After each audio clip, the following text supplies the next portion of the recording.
The American Association of University Women of Georgia presents How Schools Shortchange Girls.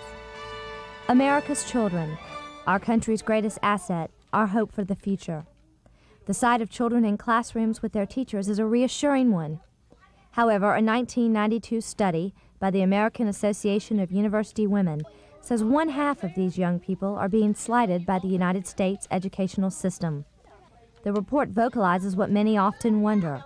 Yes, girls in American classrooms are being shortchanged in their learning experiences. How schools shortchange girls is an advancement in itself.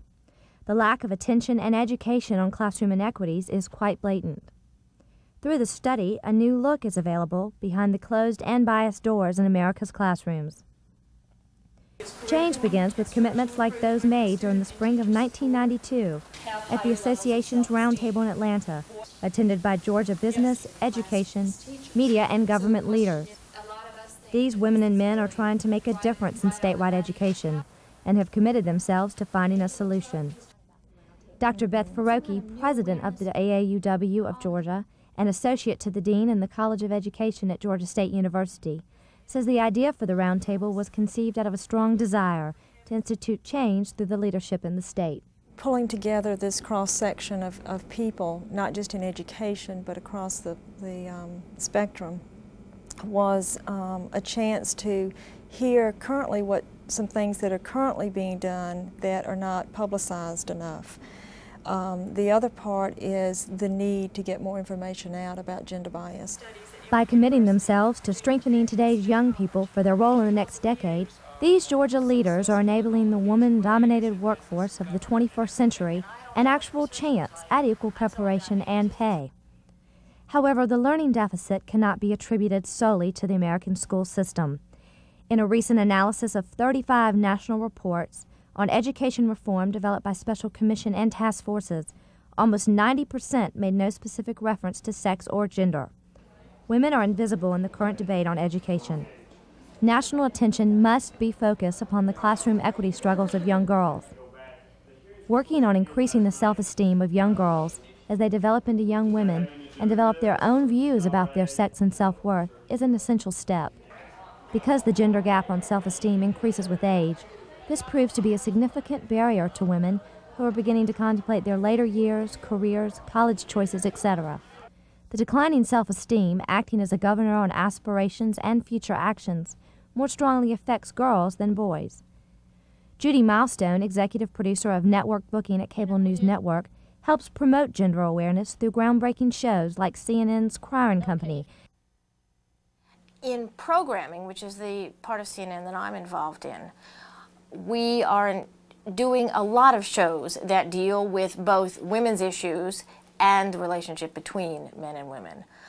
On a show like Cryer & Company, which is a groundbreaking show in which women guests talk about all of the issues in the world, we are showing people all those women executives and professionals and opinion makers that they have never seen before. A recent national report by the National Commission on Working Women of Wider Opportunities for Women forecasts its prediction for new entrants to the labor force between 1986 and the year 2000, and women outnumbered men by 75%. 34% of the new entrants to the job pool will be white women, 10% will be black women, 13% will be Hispanic, while 6% will be a combination of Asian, American Indian, and Alaskan Native women. Only 37% of our turn-of-the-century labor force will be entering the job market as men. With women entering the labor force at such a rapid rate, it's time American leaders took a step back and looked at the pitfalls in our classrooms. Many companies have teams working towards increasing gender equity through education. In Georgia, one example is the Georgia Power Company. Many times we'll go over and help a girl with the project. If it's a boy that's working on a project, we might say, oh, you can do it, just keep struggling with it and you'll get it done.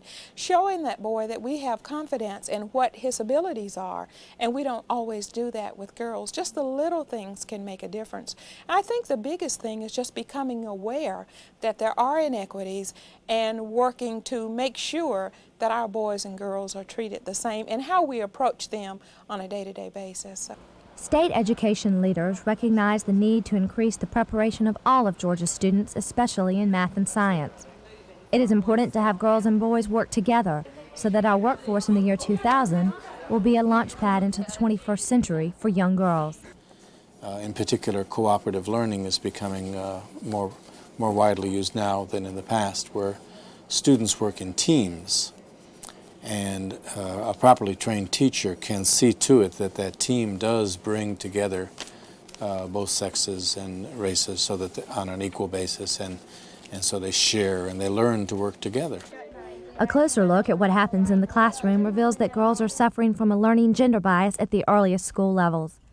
Not only do they receive significantly less attention than boys do, but African American girls in particular have fewer interactions with teachers than their female white counterparts. These girls attempt to initiate their own discussions, but fail at a much greater rate than white girls and especially boys. Sexual harassment by boys in our nation's schools is also increasing in all extremes, from mere innuendo to harsher forms of assault. Testing methods are another obstacle hindering girls' progress instead of being a tool for improvement and a stepping stone in their education. Test scores often provide an inaccurate picture of girls' and boys' abilities. Other factors such as grades, portfolios of student work, and out-of-school achievement must be considered in addition to test scores when making judgments about girls' and boys' skills and abilities. When scholarships are given based on the Scholastic Aptitude Test scores, boys are more apt to receive scholarships than are girls who get equal or slightly better high school grades. And girls and boys with the same math SAT scores do not do equally well in college. Girls do better. With thought and guidance, tests can become building blocks and not subconscious methods of reinforcing common stereotypes. With the integration of proper testing methods, teachers must encourage and interest young girls in the traditionally male-dominated areas of learning and achievement. The AAUW study shows great teacher selectivity in math and science classrooms, where boys are more apt to learn from these traditional math and science activities and challenges than are girls. One of the things we do teach teachers is to assess their own performance. And you can teach a teacher very easily to begin counting how many times they call on girls and how many times they count on boys, because when you present those data to most teachers, they're very surprised that they're different. No teacher believes they treat their children differently. Reinforcing family impact on a child's lifelong self-worth is another tool by which this gender gap may be closed. Family and school have the greatest impact on girls' self-esteem and aspirations, overshadowing even the impact of peers. Many statements unnoticed by family members often encourage girls to achieve less than their potential. A lot of these young ladies, the problem they really have starts right there with mother. If mother says don't act too smart, you won't impress the men that way, then they've learned a pattern, and we just have to change that. By recognizing the enormous ability to influence, families can begin teaching children that throughout their lives they will be exposed to many inaccurate yet pervasive stereotypes in the classroom, on the playground, and at the dinner table. These stereotypes may be reinforced by a lack of education on the contribution and experiences of women throughout history, inadequate information on sexuality and healthy development provided in an educational setting, and the minimizing of the realities of violent acts against women across the country. The most gender equity-oriented family can begin to institute change at a fundamental level, the home. It's reinforced in the family, from their peers, from the classroom. Don't worry about it. If it's too hard, there are other choices you can make. Although the disparities between girls and boys in general are declining, research highlights blatant tendencies toward lower test scores among girls in math and science. And girls are still not taking the most advanced courses or scoring at the top of their math groups. The gender gap continues to grow in these two trouble spot areas, and even female students who do relatively well in them are less likely to pursue a career in related fields. When the college plans of high school seniors taking physics and calculus were surveyed, only 19% of the females planned to major in science or engineering, while 64% of the males were inclined to pursue a degree in a related field. Girls must be educated and encouraged to understand that mathematics and the sciences are important and relevant to their lives. Girls must be actively supported in pursuing education and employment in these areas. AT&T is one company successfully encouraging boys and girls to pursue science and technological degrees. The AT&T Learning Network is an electronic mail network for students. It allows schools to work with schools around the world. Right now there are some 18,000 students in 14 countries who are using the AT&T Learning Network. And they communicate with all these other students. They can share research, share information. Some of them actually design and develop projects to work on together. The 1992 AAUW report clearly shows the gap among young children in our schools and defines the ways to institute change and increase awareness.